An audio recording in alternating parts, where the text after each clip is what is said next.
Hey, everybody, welcome back to Grain Markets and Other Stuff. Thank you for joining me in this evening edition. This is the very first evening live stream that I've done since the YouTube channel started and since I started streaming live on Facebook also.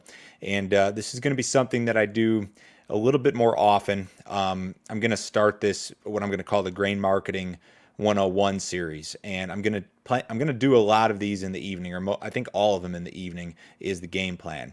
And the idea being, people can tune in the evening and watch live and ask questions live, interact in real time. And with a lot of this stuff, there's always something that I miss. And kind of my hope is that if you're watching live, you may ask a question or remind me to discuss a certain point. And, this being the first one, I don't expect a whole lot of people to be on here live. I think we got 2 or 3 people on right now.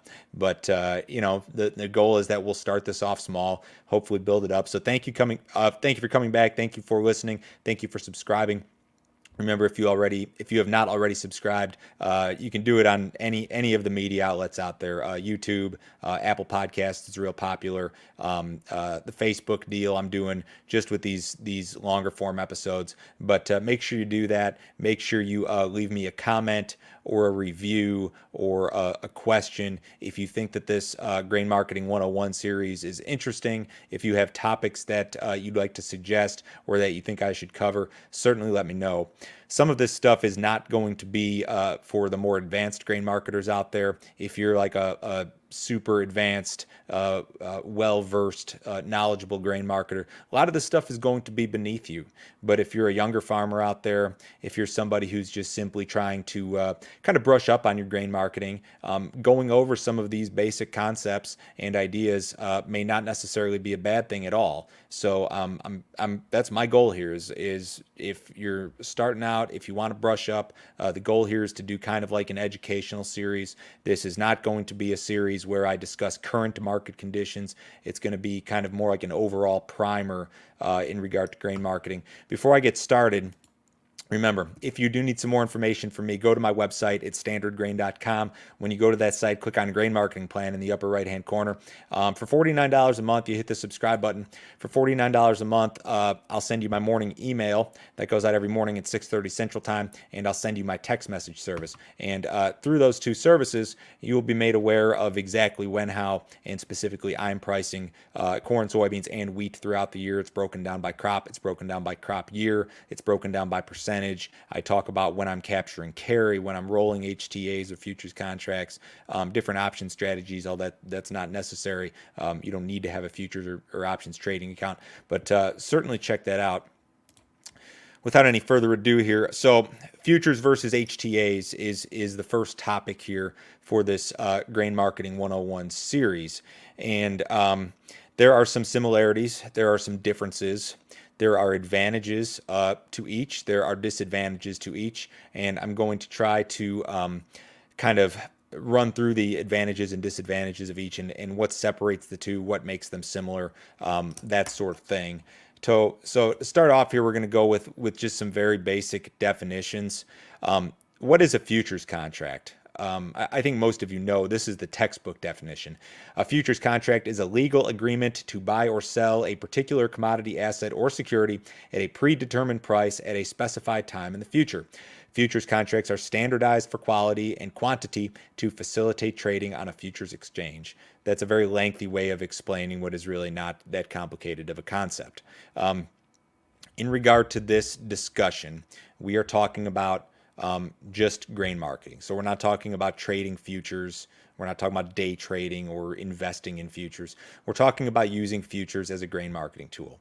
So in our case here, we can sell futures on the Chicago Board of Trade through a futures account.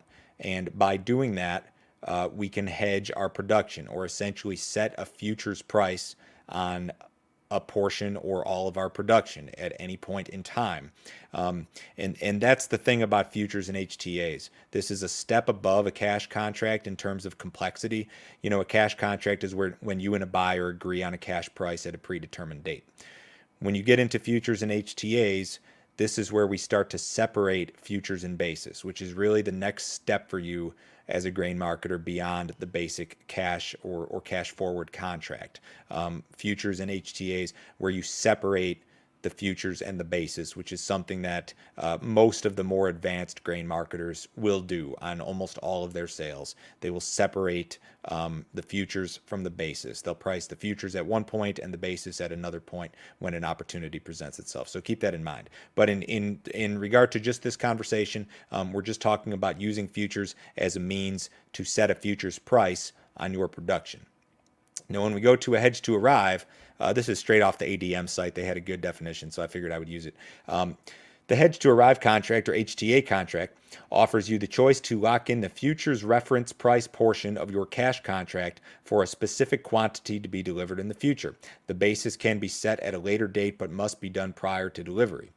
So when you look at the definitions here, they're very, very similar. In fact, at some elevators or some ethanol plants, some grain buyers across the country, they'll actually call a hedge to arrive a futures only contract. So what you're really doing, what you're accomplishing at the end of the day using futures versus using an HTA is pretty much exactly the same.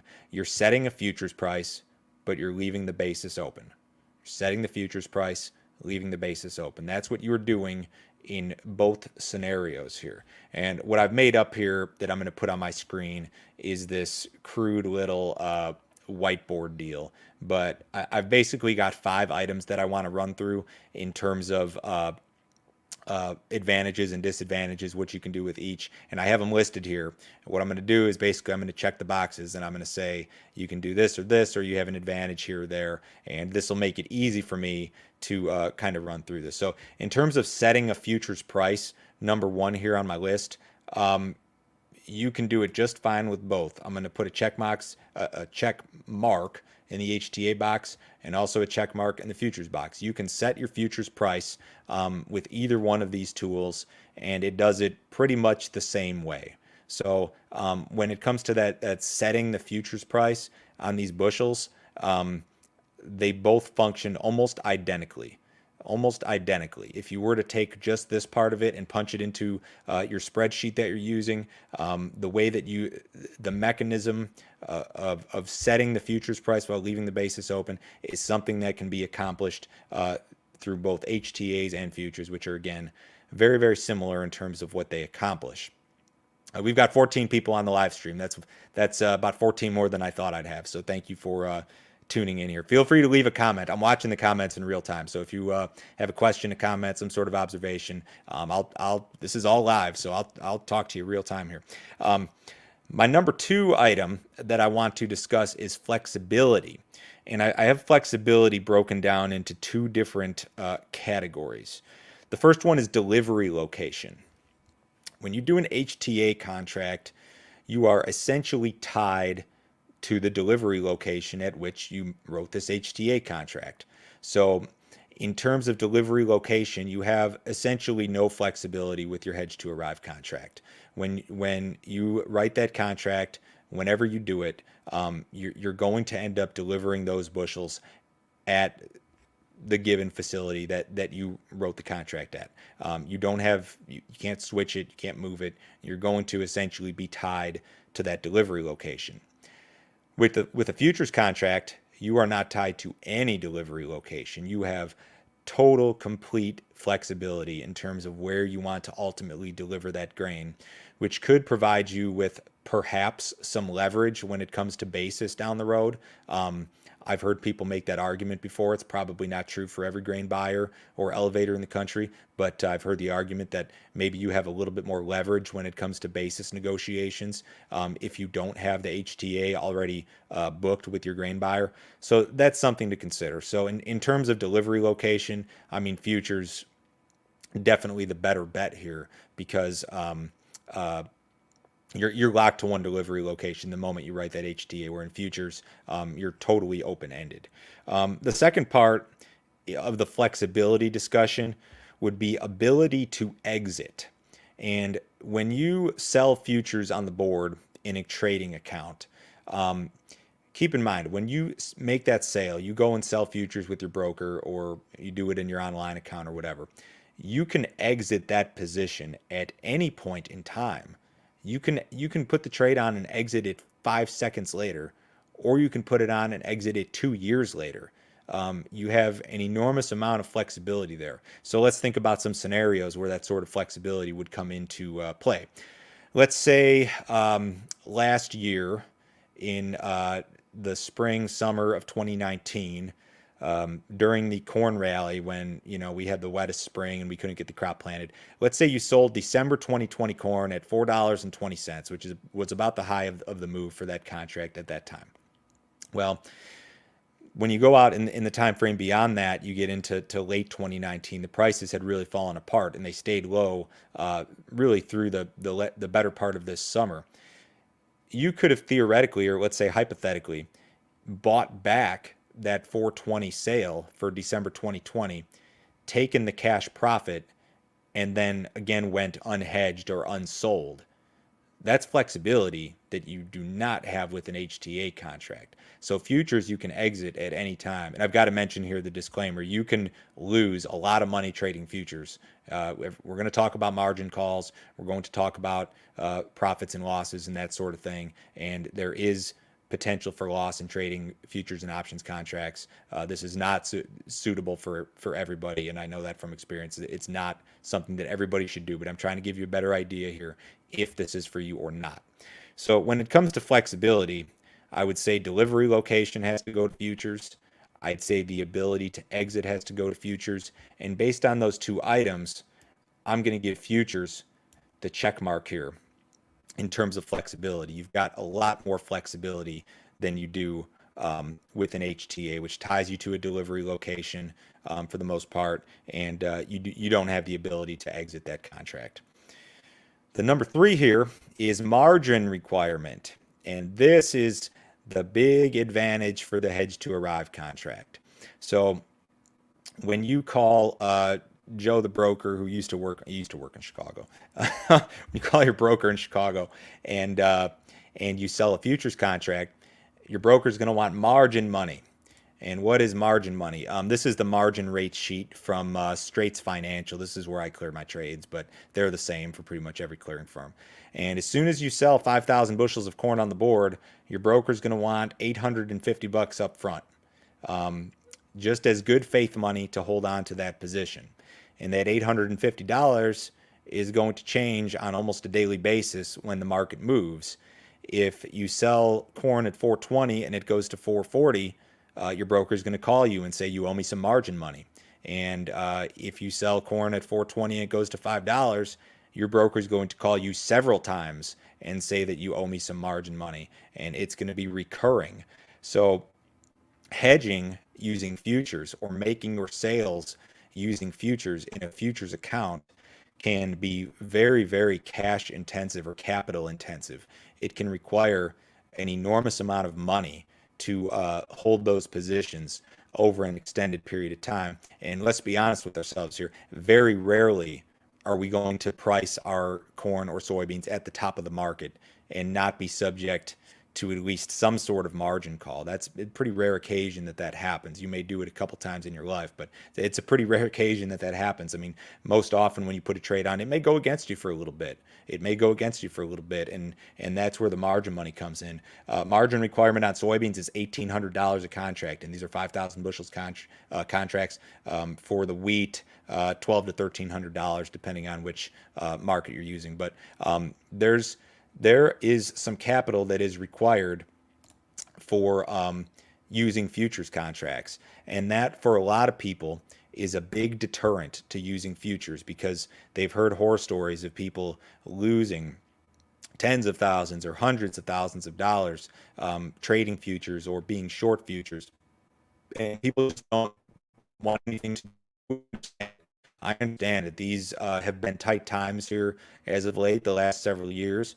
This is a capital intensive deal to hedge using futures. I did a whole episode, I think it was called the number one thing to do for your hedge account or something like that. And I talked about security agreements and how if you're going to hedge using futures, you should really have a separate line of credit to do it because it can be so capital intensive. So that's a big deal. Margin requirements with HTAs, there are none. That's why people love HTAs, because when you call your grain buyer and you say that you'd like to do a hedge to arrive contract at a given price, there is no margin money required. The grain buyer, whether it be the ethanol plant or the feedlot or the elevator, whoever it is, they're going to float the margin on this deal for you.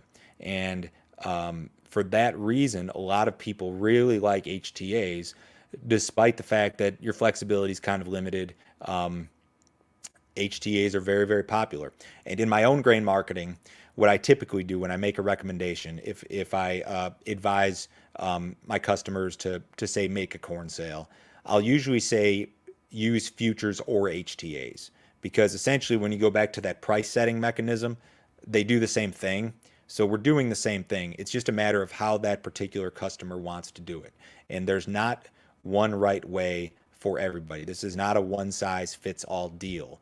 If you're somebody who has the capital, has the credit line set up for your margin account to margin this stuff, to be able to float the margin when the market goes against you, then futures may be the better bet for you.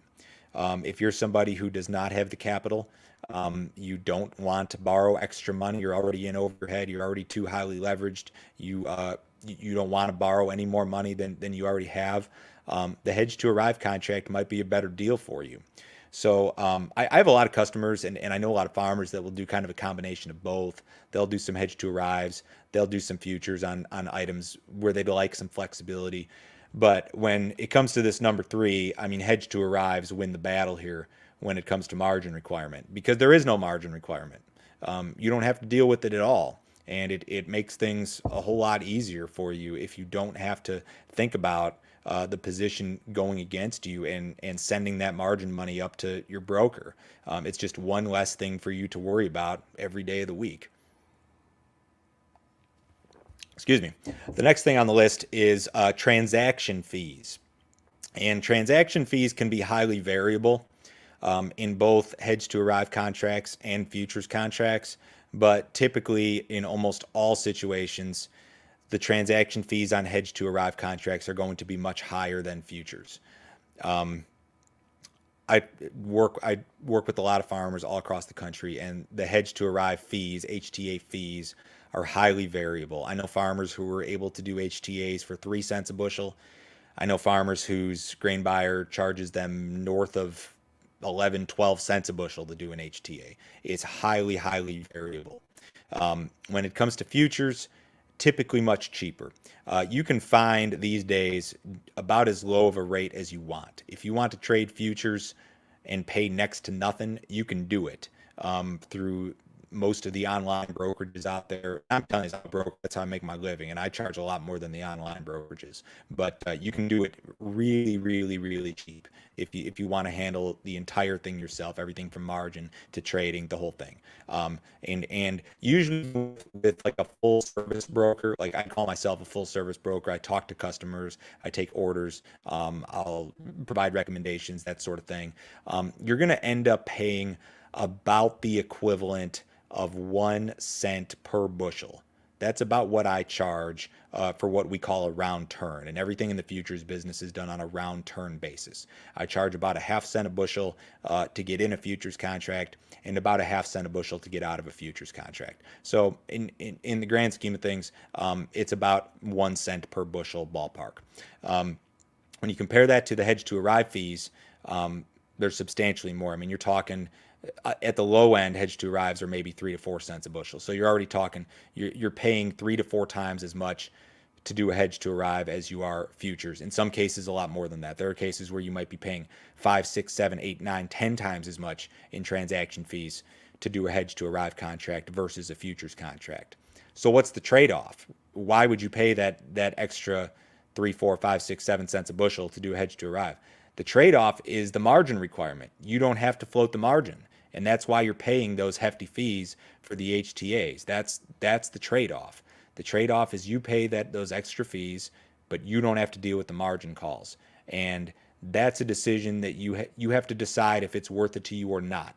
Is it worth it to you to pay the extra, whatever it is, let's call it 5 cents. Is it worth it to you to pay the extra 5 cents a bushel and not deal with margins? Or is it worth it to you to deal with the margins yourself and not pay the extra 5 cents a bushel, whatever the number is.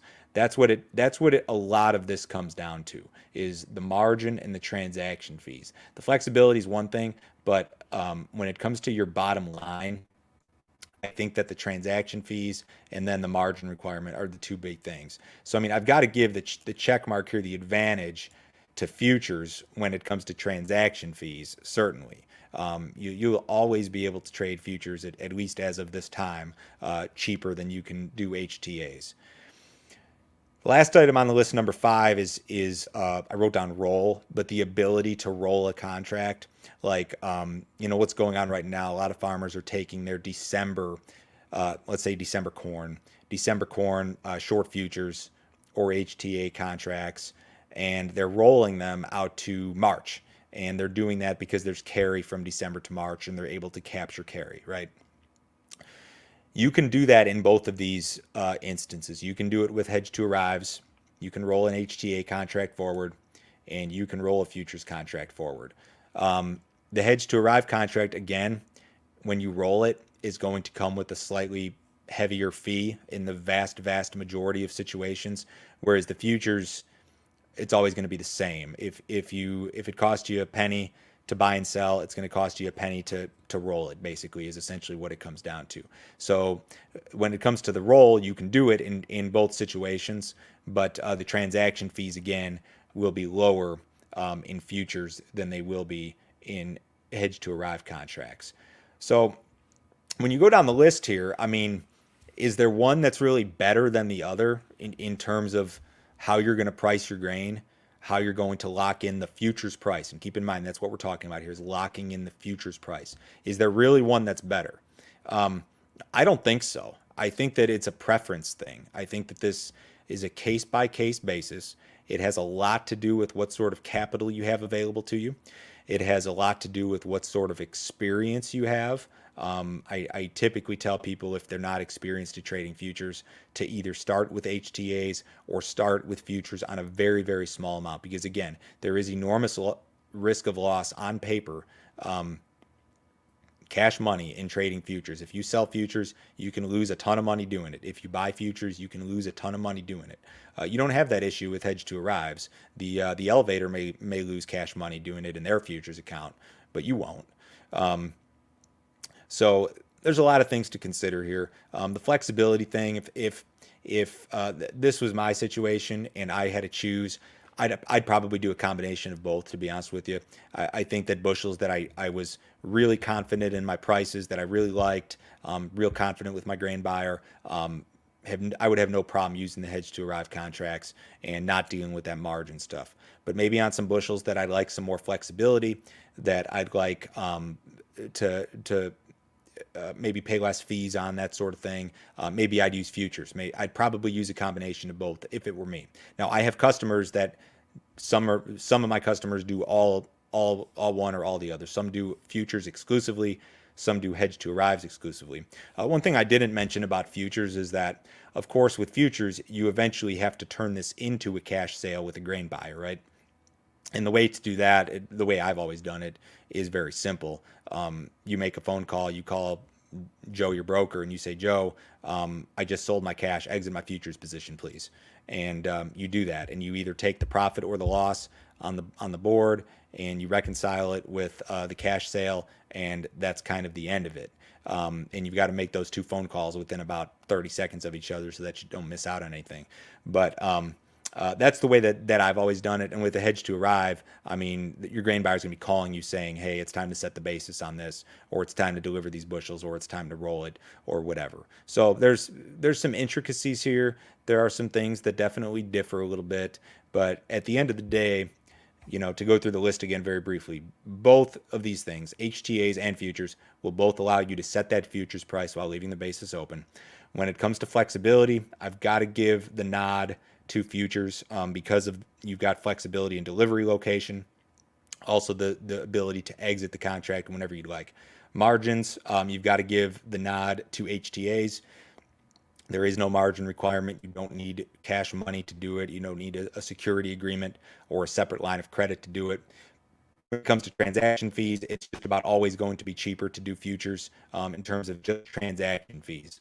When it comes to the cash money that you could very well lose in your futures account, it can be costly. But when it comes just to transaction fees, when we're not talking about profits and losses, just transaction fees, the nod goes to futures. Certainly, when it comes to the ability to roll forward and capture carry, you can do that with both of these items here. So this is not a one size fits all deal. You've got to decide where you stand.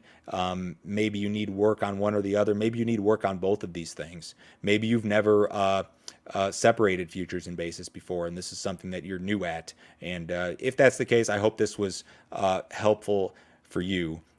Thank you everybody for tuning in. I did not get any questions here, but I was happy to see we were up to, I think, 15 or 20 viewers at one point. And even if you don't have any questions, make sure you leave me a comment or something. Say, Joe, I like this idea of doing these evening live streams. Throw some topic ideas at me. I'm here to help you out. So if there's anything I can do as far as this YouTube channel or this podcast, anything along those lines, definitely let me know. I will cover just about any topic that you send over. So everyone have a great weekend, and I'll be back with another one of these. I think I'm going to try to do these 101 series at least like once a month, if not maybe once every 2 or 3 weeks, depending on what my availability is, timing, and kind of what's going on. But hope everyone's doing good. We will catch you next time.